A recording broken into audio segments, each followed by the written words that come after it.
Hi guys, good morning.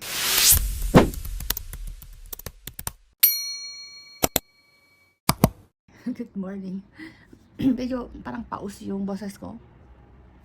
Kararating ko lang dito sa bahay. Galing ako ng Jammy kasi hinatid ko si Yammer. Meron siyang Quran kurso.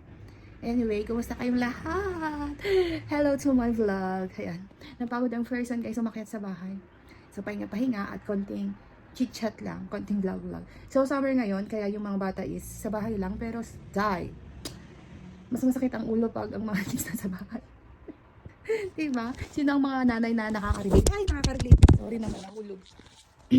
Ayan, sino yung mga nakaka-relate yan na mas gustong may pasok kaysa sa nandito sa bahay yung mga bata. Anyway, so pinasok ko si Yammer sa Quran kurso last year kasi tawag dito, nag-start sila or nag-summer class sila for swimming. Si Yasi naman for football. Nag-summer class din si Yasi for swimming and football. So, this time, hindi ko sila na-i-enroll for sports. Maybe next year ko na lang sila i-enroll sa sports kasi medyo na-busy kami this time. So, ngayong medyo maluwag-luwag yung schedule. In-enroll ko naman siya sa Quran kurso. Pero parang 2 weeks, 2 weeks na lang yung, yung pag-stay niya sa Quran kurso kasi patapos na. Next month, August ngayon, di ba? So, next month, pasokan na naman, guys. Di ba? Ang bilis ng oras, ang bilis ng panahon. Anyway, guys, kumusta kayo? Namiss ko mag-vlog. Kasi yung mga ina-upload ko sa ating YouTube is, previous ko pa siyang na-record. Anyway, ayan, life update for today. See you again later. Bye! Susunduin na natin si Yammer, guys. Ayan, drive ako. Kasama ko si Yasi. Ayan, dito kami sa Jammy.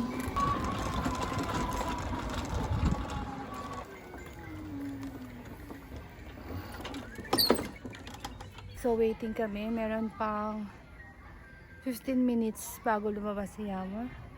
Yasi, hi Yas. Busy. Hello. Naglalaro siya. Sobrang init.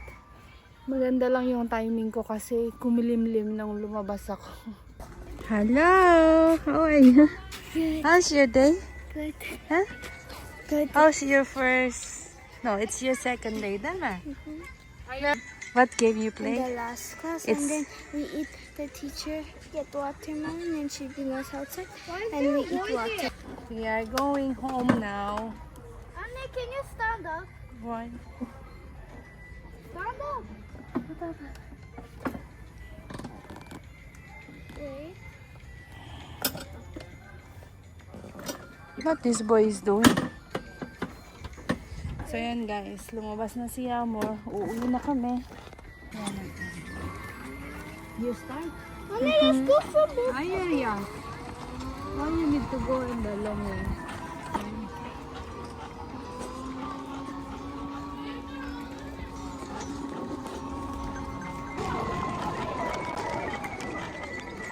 Now you can leave their hands.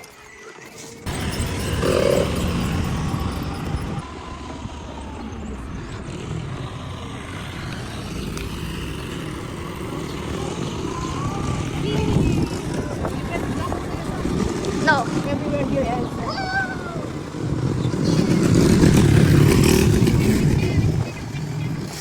Wanna buy something?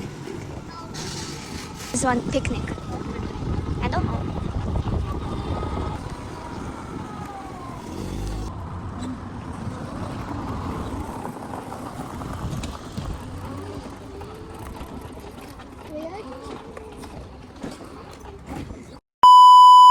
So guys, nasa bahay na kami and everyone want to take a nap. I don't want to. Then why you are beside me? Yes. Look. Yamor is there also. Down. She's tired today. Look.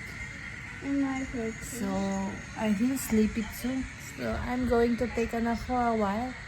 She'll See. take a nap for like 3 or 2 hours, so don't believe her. Hi guys, ayan, bumangon na ako. Gumising na ako. Tingnan nyo, pag hindi na ako sanay mag-vlog, nakakalimutan ko na talaga yung camera i-ready. Hindi katulad dati na kahit kung ano yung galaw ko, laging naka-on yung camera. Ngayon ko lang naalala, nakakalahati na ako ng ginagawa ko na mag-vlog pala ako. Sabi ko kaninang umaga for today, i-vlog ko yung buong araw ko. Tulog naman ako ng siguro konting-konti lang. Mga isang oras na straight. Pero at least nakapag-rest naman ako kahit papaano. Ayan. Kinakayod ko yung buto ng cucumber kasi grabe ang lalaki ng dinala ni Anne na cucumber dito sa bahay. Nagdala sila nung nakaraan. Pumunta dito sa bahay. Pakita ko sa inyo sample ng dala niya.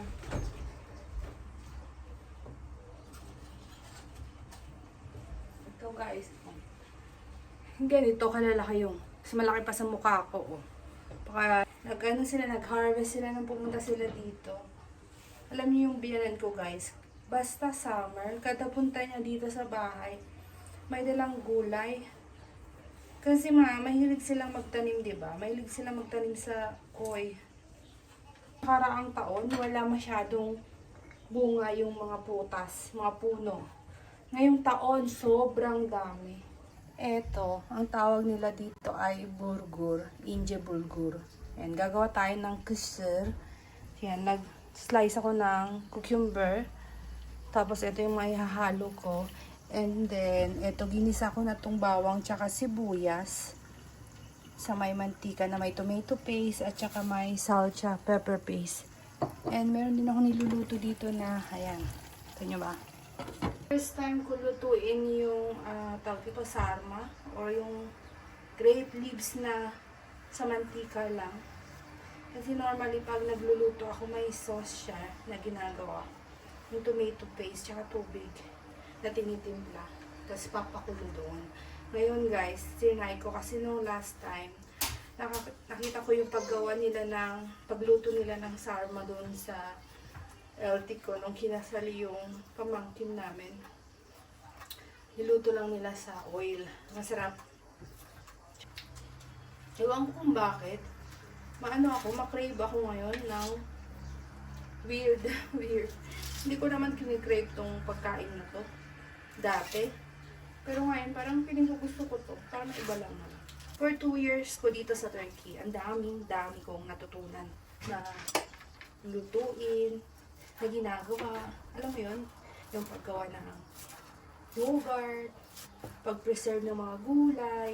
Dati hindi ko yun nagagawa sa UAE kasi wala namang mga fresh na gulay masyado. Meron naman doon, pero lahat, binibili. Dito kasi, minsan, binibigay lang, libre lang, katulad ng mga, cucumber, mga ibang gulay, pinipreserve. Kasi, ang mga gulay dito guys, is seasonal. Lagi kong sinasabi yan sa vlog. May mga gulay dito na sa summer mo lang talaga siya makikita. May makikita ka naman sa market kahit hindi siya season, pero mga, import. Mga import products. So, kaya yung iba is frozen product. Ayan. Alam nyo, ang namimiss ko talaga na, yung pinaka-namimiss ko na kainin, seafoods. Ano nyo yun? Dito sa area ko, malayo kami sa seaside. So, madalang ang isda. Wala kang makikitang fresh fish sa market pag summertime. May dumarating dito na isda pag winter, yung season talaga ng mga isda. Tapos, yung fresh shrimps, fresh crabs, squid, wala yung dito sa area ko. Ewan ko sa ibang part ng Turkey, katulad ng mga seaside area, marami doon. Marami kang makikita. Pero dito sa akin talaga, naku, may makita kang frozen na calamares and frozen na shrimps. Last time, bumili ako sa market, nakita ko frozen shrimps siya. 1 kilo, boy, Diyos niyo, ang mahal. 800, almost 900 tele. Ayan, ngayon, ihalo na natin itong, tawag dito. Ginisa kong sibuyas, bawang, at saka tomato paste, and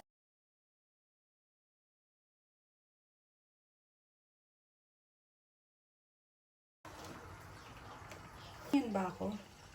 Nalagyan natin siya ng salt.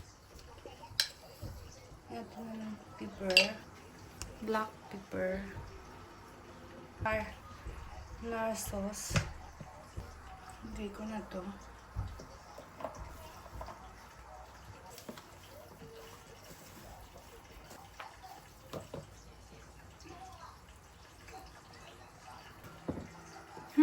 Ayan, okay na siya. Kita nyo?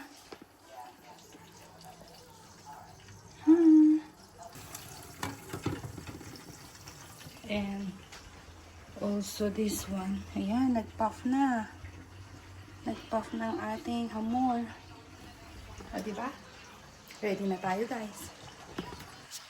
Seni tanıdığımıza çok sevindik. Kıbrıs'a, bizi izleyen herkese buradan sevgilerimizi, selamlarımızı Yes, guys. Tapos na naman ang buong araw natin today because it's already, anong oras na? 8 p.m. na. Maliwanag pa sa labas. I'll show you guys. Ayan. Pag summer talaga, hanggang 9. Ayan. Maliwanag pa sa labas pero 8 o'clock na ng gabi. Anyway, tapos na kaming mag-dinner. Yan. Iniwan ako ng mga Junakis ko. Iniwan nila ako after kami mag-dinner kasi lumabas sila. May binili sa grocery and naiwan ako. Hanggang ngayon, pagkalis nila, hindi pa ako nagliligpit. Ayan yung kinainan namin. Hindi ko pa nililigpit. Tinatamad na ako. Pagod ako nagluto. Ayan. Anyway guys, bago pa sila dumating, magligpit na ako para hindi tayo mapagalitan. Baka mapalaya sa'yo ni Big Brother. Charot. So, ayan. Eto, walang kumain sa aking cashier. Ako lang yung kumain dyan. Hindi kinain ni Mr. Hindi daw niya paborito or hindi niya bet yung kisir. Kumain lang siya ng bread na niluto ko. Ayan, itong bread na niluto ko. Masarap kasi yan pag mainit-init pa. And also yung dolma. Sarma. Ayan yung sarma.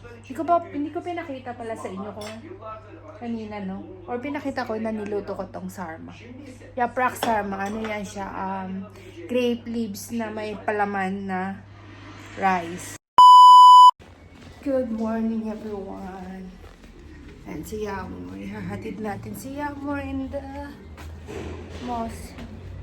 My everyday class siya for Quran course. So, itong si Yasi. Sabi ko, They're off. They're off for Quran. yeah, Saturday, Sunday. Papa, step on here and make a crack. Yeah. Like 5 or 10 minutes after they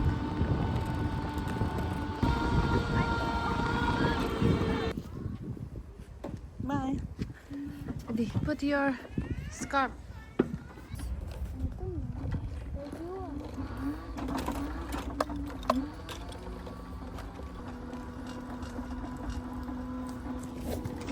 Inaya ko nga si Mr. pagkadating niya galing sa trabaho na mag-grocery kami dahil wala nang laman ang ating kitchen. At kailangan ko na rin mamili ng mga sabon panlaba at panglinis sa bahay. Kaya nandito kami sa market ngayon. Top. Ayun nga guys, kahit pag-grocery lang ay nakakapagod. So natapos din. Charan, etong 2 cart na to, ang bill namin ay umabot siya sa 7,000. Sobrang mahal na ng mga bilihin ngayon dito sa Turkey. Ewan ko si area nyo guys kung nagmamahal din ba ang bilihin every month. Charot. See you again guys to our next video. Bye! Keep safe!